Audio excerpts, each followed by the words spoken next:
Emagumbini amanomhlaba siyabingela uDlamini Ndlovu eMpumalanga Umthandazi. Mbulo khona ekhaya. Singakukhoriyela ngeCourier Guy.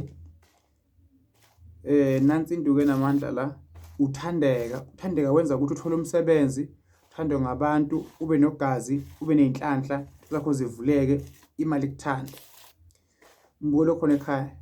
Nansi induku enhlanhla, uthandeka igama layo.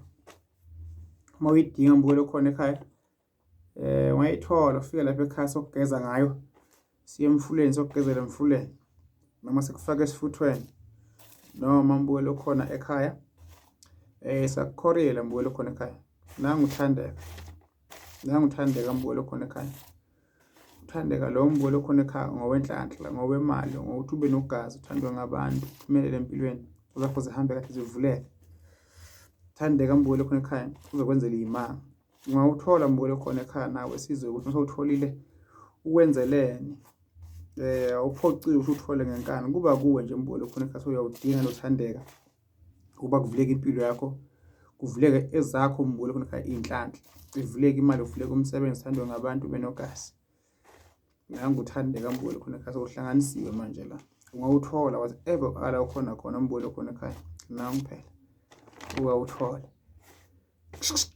Inkosi yamakhosi. Mlamleli. Sicela kukhanya. Siyathokoza bomkhulu nabogogo abantu abadala emagumbini amanomhlaba. Nansi induku ikhandiwe manje abantu abadala la. Abayithola abantu bafuthe ngayo, bageza ngayo, kuvuleke into zabo, kuvuleke inhlanhla.